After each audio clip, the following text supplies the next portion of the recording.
na'udzu billahi min sururi anfusina wa min sayyiati a'malina. May yahdihillahu fala mudilla lahu wa may yudlil fala hadiyalah. Wa nusalli wa nusallim ala rasulil karim wa ala alihi wa sahabatihi wa man ihtada bihadihi ila yaumiddin. Rabbi shrah li sadri wa yassir li amri wahlul 'uqdatam min lisani yafqahu qawli, amma ba'du. Sebelum melanjutkan, kemarin ada sekian banyak ayat yang menunjukkan tidak ada pelimpahan baik aspek pahala maupun dosa. Akhirnya saya temukan di dalam surat An-Najm yang kemarin kita bahas adanya firman Allah, alla taziru waziratun wizra ukhra. Yang ini oleh sebagian dianggap mansuh, dianggap terhapus, dianggap ini syariatnya Nabi Musa dan Nabi Ibrahim yang telah disempurnakan oleh Allah tempo dulu. Baru ketemu ayat yang dianggap menasakh itu adalah firman Allah di dalam surat At-Tur ayat 21. Ayatnya bunyinya begini: walladzina amanu wattaba'ahum dzurriyyatuhum biimanin alhaqna bihim. Nah, kemarin salah nulis, wa alhaqna, ternyata tidak ada wawunya, makanya tidak muncul di dalam pencarian Al-Quran. Yang benar tanpa wa, alhaqna bihim dzurriyyatahum wa ma alatnahum min amalihim min syai' kullu mri'in bima kasaba rohin. Ini gara-gara kemarin saya tambah waw wa alhaqna sehingga tidak muncul. Sekarang tanpa waw saya copy, saya cari di dalam Al-Quran. Pencarian, nah baru ketemu. Ya itulah, hafalannya keliru. Jadi tidak ada wawunya, tapi langsung alhaqna bihim. Surat At-Tur ayat yang 21. Nah ibu bapak, ayat ini yang dianggap menasakh, menghapus firman Allah, ala taziru waziratu wizra ukhra. Saya tidak menemukan di dalam bil maksur, baik dalam Tabari maupun tafsir Ibnu Katsir. Kalau kita perhatikan maknanya, orang-orang yang beriman dan yang anak cucu mereka mengikuti mereka dalam keimanan, kami hubungkan anak cucu mereka dengan mereka, dan kami tiada mengurangi sedikit pun dari pahala amal mereka. Tiap-tiap manusia terikat dengan apa yang dikerjakannya. Dari makna ayat ini, mana yang menunjukkan ayat pertama dihapus dengan ayat yang kedua? Tidak ada. Sama sekali tidak ada di sini penasakhan. Yang ada apa? Alhamdulillah, kalau orang tua ini beriman, orang tuanya akhirnya diikuti oleh anak cucunya dengan keimanan mereka. Mudah-mudahan mereka nanti bisa dihimpun di dalam surganya Allah Subhanahu wa ta'ala. Sehingga ayat berikutnya tidak ada bahwa pahala anak dilimpahkan kepada orang tua. Enggak. Orang tuanya layak masuk surga, anak cucunya pun layak masuk surga dan bisa dihimpun nanti di surganya Allah Subhanahu wa ta'ala. Bayangan nasakh dan mansukh itu pahala anak ditransfer ke orang tua.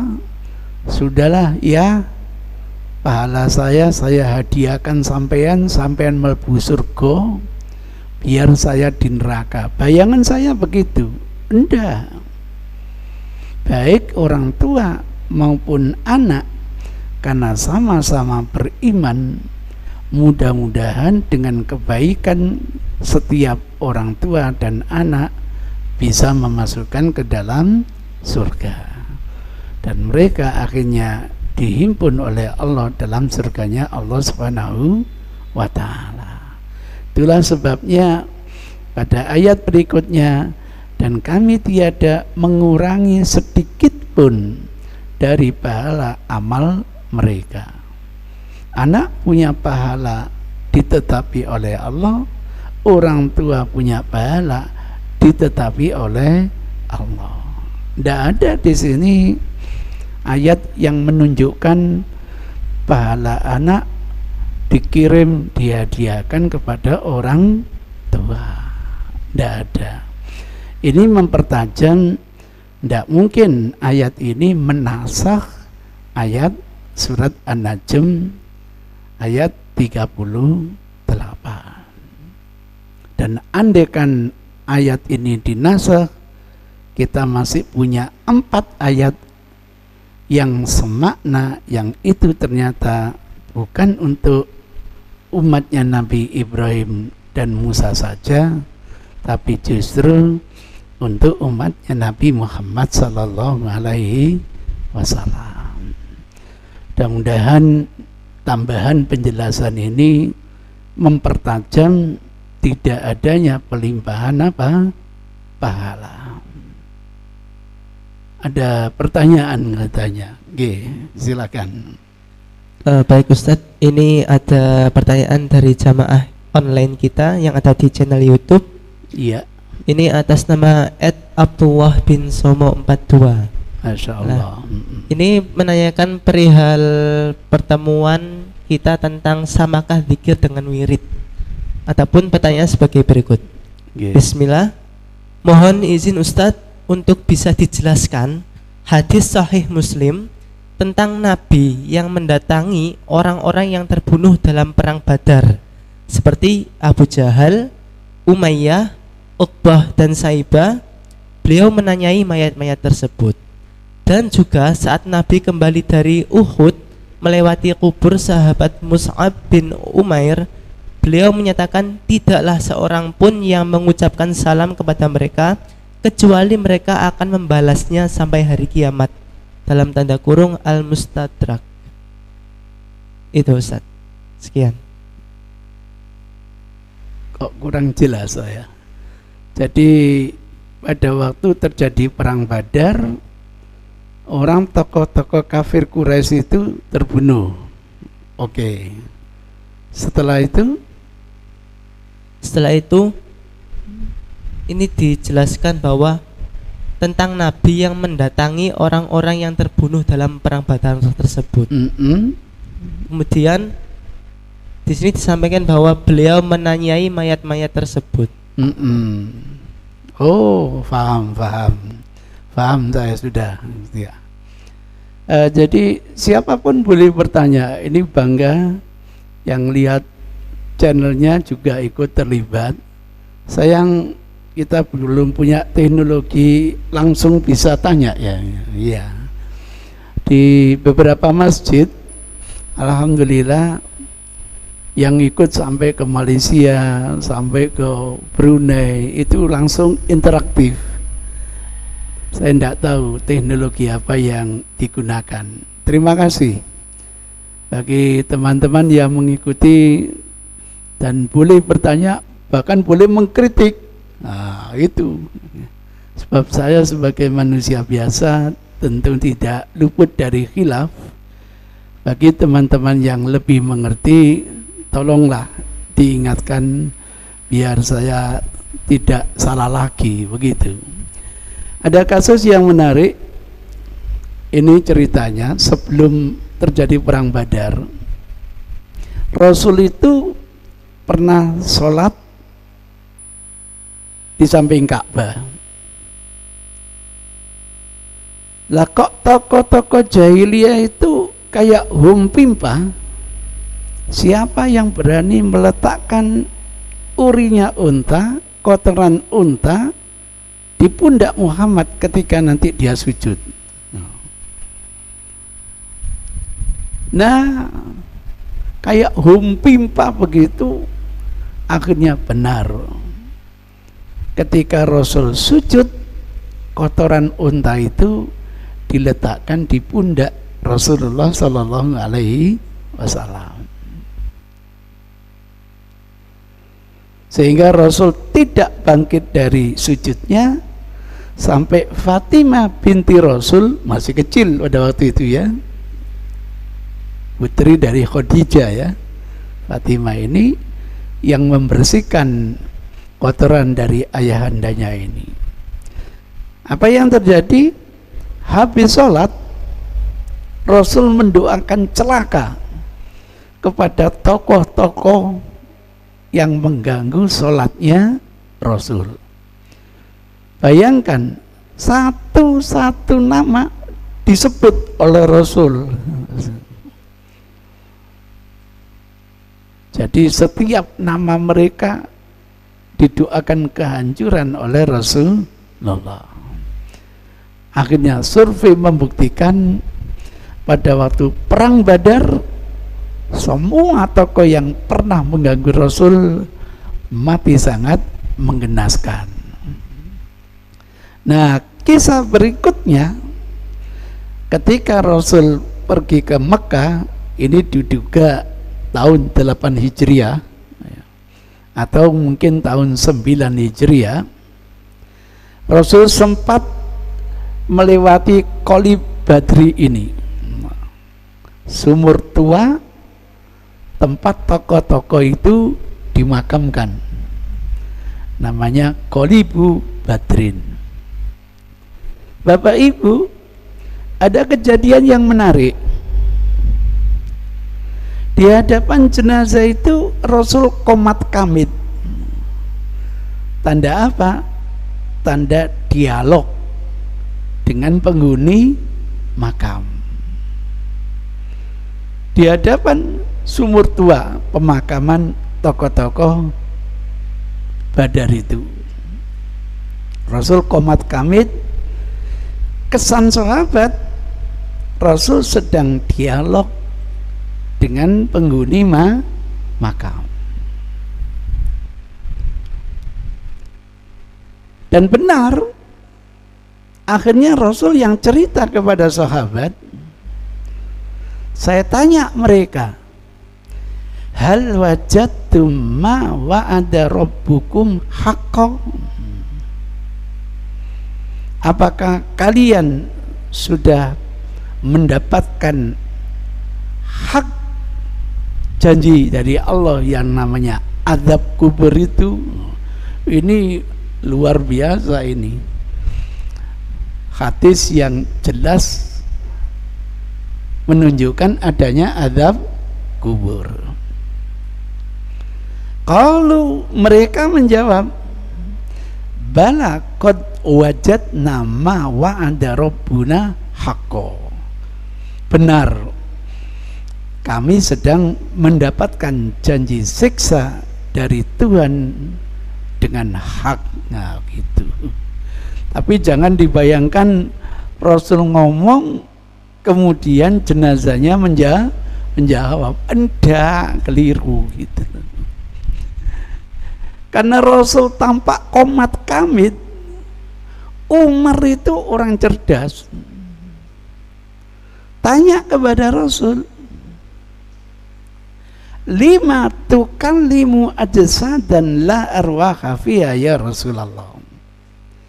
Kenapa panjenengan ngomong kepada jasad yang sudah tidak ada ruhnya? Itu pertanyaan dari siapa? Umar. Melihat Rasul kok qomat kamit terhadap penghuni makam Qolibu Badrin. Maka Rasul yang menjelaskan, saya tanya mereka begini, mereka menjawab begini. Gitu, bukan mayitnya ngomong, enggak gitu.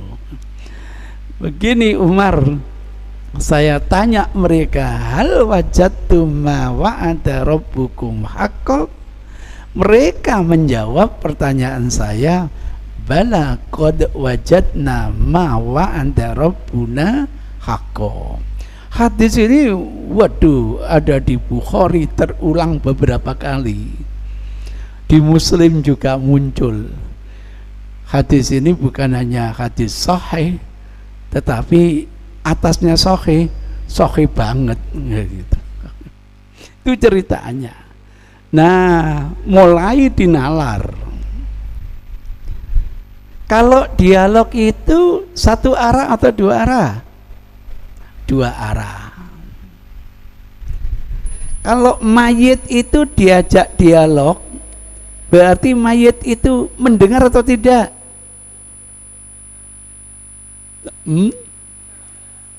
Mendengar, bukan hanya mendengar, faham gitu. Bahkan bisa menjawab.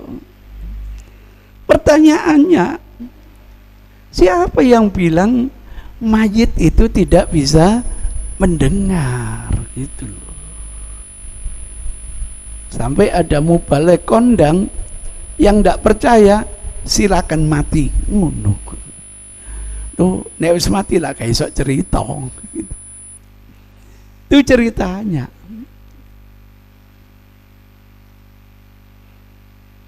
Hadisnya sahih. Terjemahannya insya Allah sahih. Pemahamannya harus hati-hati. Pertanyaannya, kenapa Umar interupsi? Lima tukallimu ajsadan la arwaha fiha ya Rasulullah. Kenapa panjenengan ngobrol, diskusi dengan jasad yang tidak punya ruh? Kenapa panjenengan diskusi, dialog dengan mayit? Ayo, siapa yang kasih komentar? Umar orang cerdas, orang pinter. Melihat Rasul diskusi, dialog dengan mayit, tanya, kenapa Kanjeng Nabi dialog dengan ahli kubur? Kenapa? Karena selama ini kita diberi kajian akidah, tidak mungkin orang yang hidup bisa menjadikan mayit mendengar. Apa ayatnya? Innaka la tusmi'ul mauta. Sebentar, saya carikan. Kenapa ini kok nggak bisa jalan mos saya ini? Bagus pertanyaan ini. Innaka la tusmi'u. Nah, gini aja. Klik. Innaka la tusmi'ul mauta. Kopi saya pindah ke Word biar bisa dibesarkan. Saya buka file baru aja ya, tidak campur baur.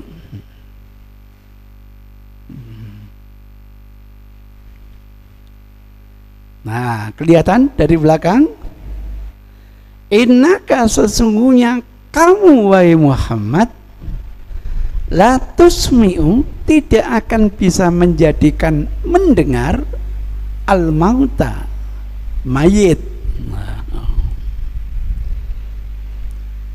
Itu akidah yang ditanamkan oleh Rasul kepada para sahabat. Ada yang mencoba memahami ayat ini tidak bisa dimaknai denotatif, tetapi dimaknai konotatif. Silakan. Mauta sini oleh mereka tidak diterjemahkan mayit, tetapi diterjemahkan orang-orang kafir. Jadi seakan-akan Allah memberitahu, sesungguhnya kamu wahai Muhammad tidak bisa menjadikan orang kafir itu bisa mendengar nasihatmu. Kenapa? Khatamallahu ala qulubihim wa ala sam'ihim wa ala absorihim ghisawa walahum adzabun adzim. Oh, kalau begitu orang kafir itu diserupakan mayit dalam hal tidak bisa mendengar. Itu kalau dimaknai kiasan, bukan dimaknai yang sebenarnya. Tuh, kalau begitu orang kafir diserupakan dengan mayit. Orang kafir tidak bisa mendengar, mayit bisa mendengar enggak? Tambah tidak bisa mendengar, karena yang diserupakan itu harus sifatnya lebih kuat daripada yang disifati. Jadi ini dimaknai hakiki, dimaknai majazi. Endingnya kamu wahai Muhammad tidak akan bisa menjadikan mayit mendengar. Dalam ayat lain, man fil kubur. Wah, ini lebih spesifik lagi. Man fil kubur, man fil kubur. Klik. Nah, wama anta bimusmi'in man fil kubur. Surat apa ini? Fatir ayat 22. Wama anta, dan tidaklah kamu wahai Muhammad bimusmi'in bisa menjadikan mendengar man fil kubur, mayit manusia yang sudah mayit di dalam kuburan. Kesimpulannya, hadis itu kontradiksi enggak dengan Al-Quran? Kontradiksi kesimpulannya. Kalau kontradiksi, yang digunakan Quran atau hadis? Semuanya kok Quran dong. Gagal saya. Kalau hadisnya sahih itu tidak mungkin dinafikan. Baik Quran dan hadis sama-sama wahyu, harus dipadukan. Bagaimana cara memadukan? Umar tanya seperti itu, wahai Rasul, kenapa panjenengan dialog dengan ahli kubur? Jawaban Rasul, walaupun tidak diungkapkan, benar akidahmu wahai Umar. Selama ini memang akidah yang benar. Orang hidup siapapun termasuk Nabi tidak bisa menjadikan mayit bisa mendengar. Innahumul ana, ini supaya difahami berikutnya. Detik ini, saat ini, kata Rasul, la yasma'una lima aqulu minhum. Mereka dijadikan Allah bisa mendengar apa yang saya ucapkan.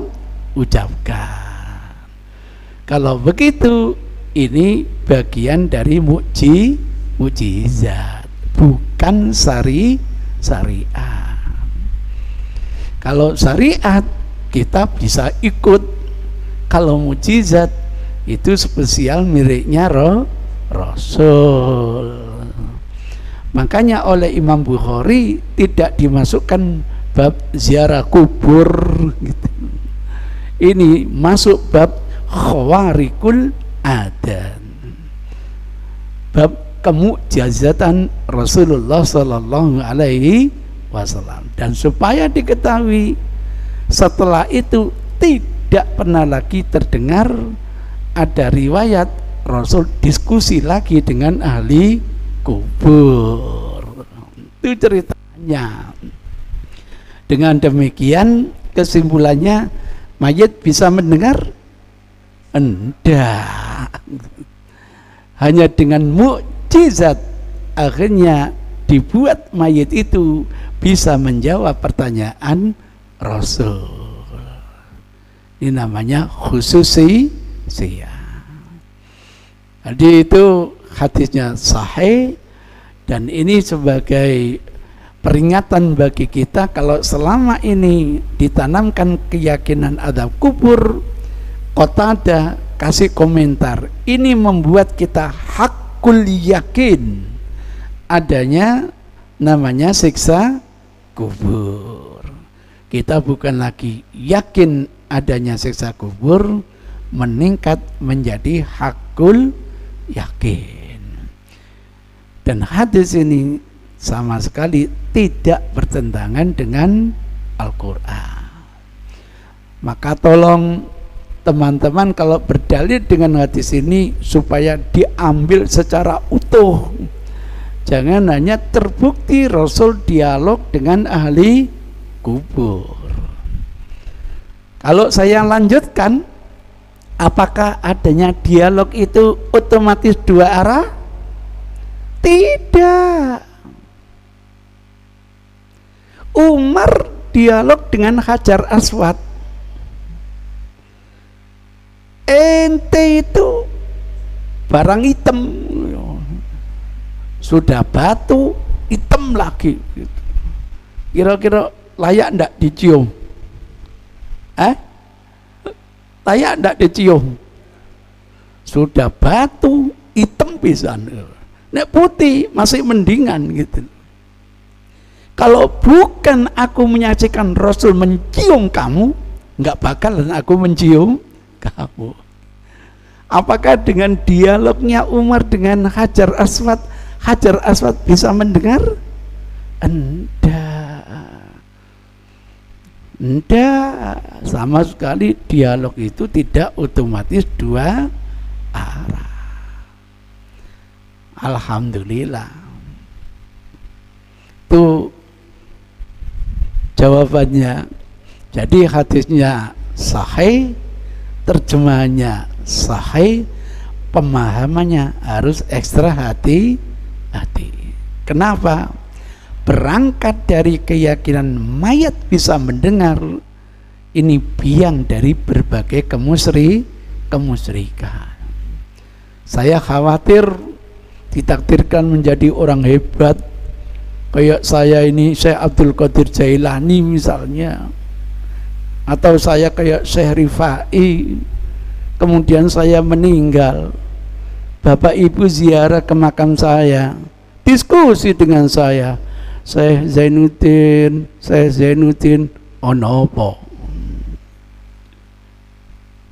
jauh-jauh saya mendatangi makam panjenengan, tolong ya doakan biar usaha saya, warung saya laris. Muncul suara, gampang. Gimana saya tulis ayat kursi mari ngono uwel-uwelen, mari ngono bungkusen, kalau perlu laminasin, centel no di atas apa? Pintu.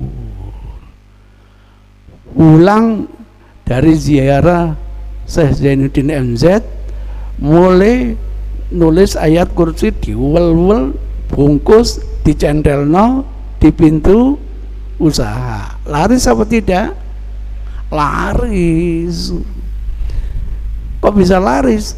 Orang yang lewat itu dingon oleh setan ke warung sampean. Biasanya pakai tawar-tawar, saiki wis gak usah tawar-tawar. Susu Pak, wis gak usah sampean pek ngono wis. Kalau nggak percaya, buktikan. Terus kalau saya diminta gitu, masa sampean nggak ngasih kompensasi ke saya? Apa kompensasinya Bapak Ibu? Ya dulu di masyarakat jahiliyah dibeleno unta gitu loh. Dulu di Indonesia ono unta, gak ono. Nek ono beleno apa? Sapi ngono lho. Kelarangan ya. Ya udah kelarangan, nek ono beleno PT kawopo. Berikan keruh saya sebagai sesembahan. Cek seneng saya itu. Tapi karena seperti itu umatnya Nabi Muhammad tahu sudah syirik, gantiin kompensasinya, sudahlah kirimi saya Al-Fatihah saja gitu. Seneng saya sudah. Khususan ila ruh Syekh Zainuddin MZ Al-Fatihah. Wis seneng wis aku. Itu modusnya, Masya Allah, modus jahiliyah. Kira-kira begitu. Jadinya sahih, pemahamannya yang harus ekstra hati-hati. Karena apa? Keyakinan mayit bisa diajak diskusi, biang segala macam kemusyrikan. Itulah sebabnya yang imannya belum kuat dilarang untuk ziarah kubur. 13 tahun Rasul dakwah di kota Mekah mengharamkan umat ini ziarah kubur. Tapi ketika iman sudah digembleng, sudah hebat, baru diizinkan untuk ziarah kubur. Itu pun dikasih rambu-rambu. Apa rambu-rambunya? Satu, kamu menziarahi makam untuk mendoakan, bukan untuk minta didoakan. Doanya kayak apa? Banyak. Karena ini tidak masuk rangkaian sholat, bebas. Pakai bahasa Jepang boleh. Saku niroto gitu. Tak kasih murah, silakan. Pakai bahasa Cina boleh, bahasa Indonesia boleh.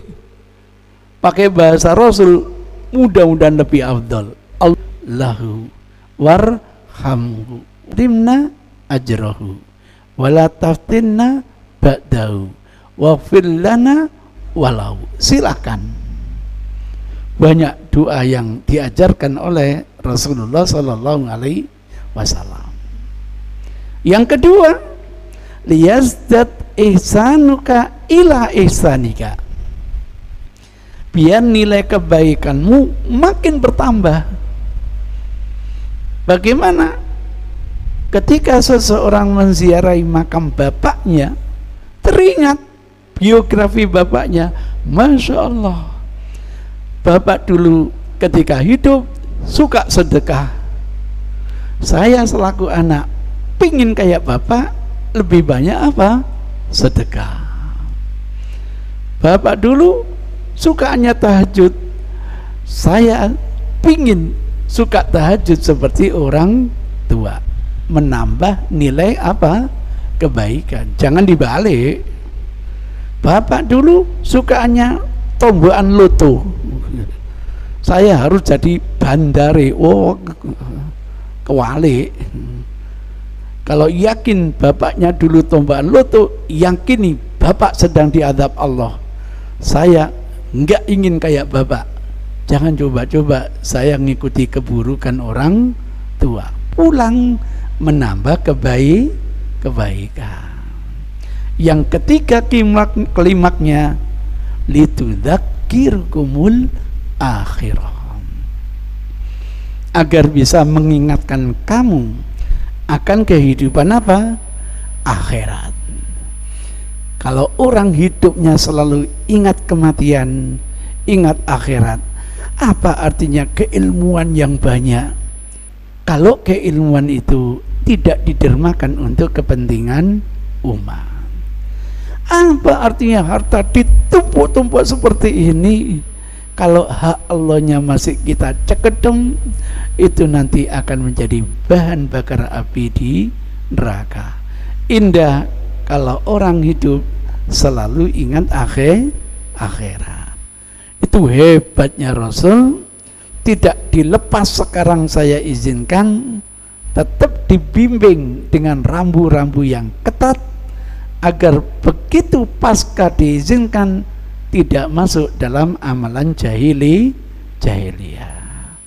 Saya ingin tanya kepada ibu dan bapak, kira-kira ketika kita menyaksikan orang ziarah ke makam, ada nggak indikasi kesyirikan? Ada.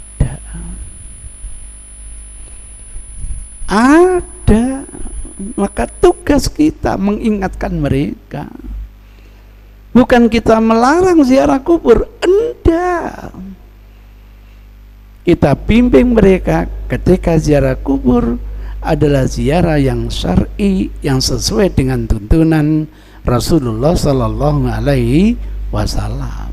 Kalau ini yang dilakukan, pahalanya insya Allah besar di sisi Allah Subhanahu wa Ta'ala. Tuh gambarnya, mudah-mudahan bisa dimaklumi karena ini masalah berat, masalah akidah. Alhamdulillah sudah saya tulis buku khusus, saya kasih judul mayat mendengar tanda tanya gitu. Apa iya gitu. Biang segala malapetaka, kalau masih ada keyakinan mayat bisa mendengar, bisa diajak komunikasi. Sebenarnya ada dalil yang lain.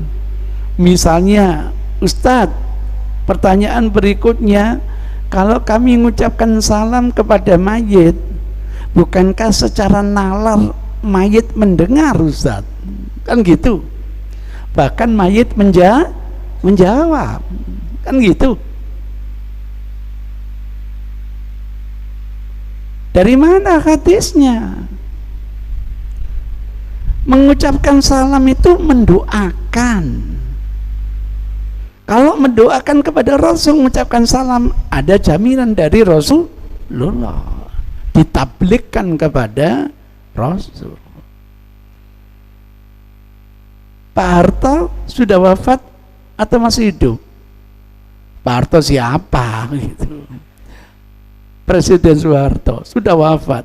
Saya beri ucapan salam, Assalamualaikum ya Soeharto. Dengar kira-kira?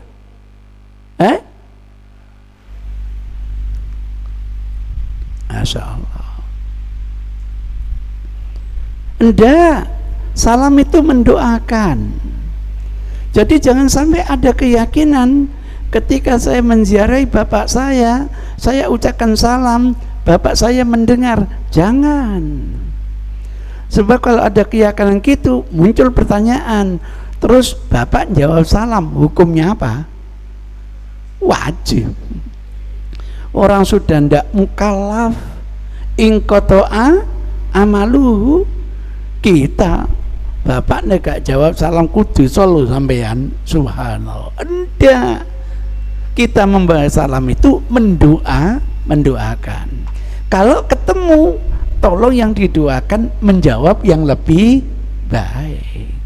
Nah kalau tidak ketemu ya sudah, saya doakan SBY.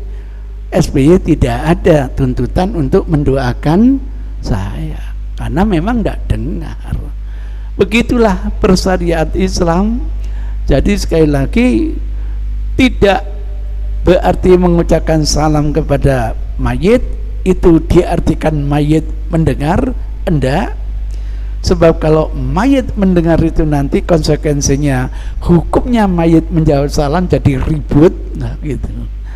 Memberi salam artinya mendoakan kepada mayit. Selesai, sudah. Tidak sampai ada pemikiran, oh pasti bisa bahkan sulfu sebagai penghormatan, terkejut sampai nanti. Demikian kurang lebihnya mohon maaf. Billahi hidayah wa taufik. Wassalamualaikum warahmatullahi wabarakatuh.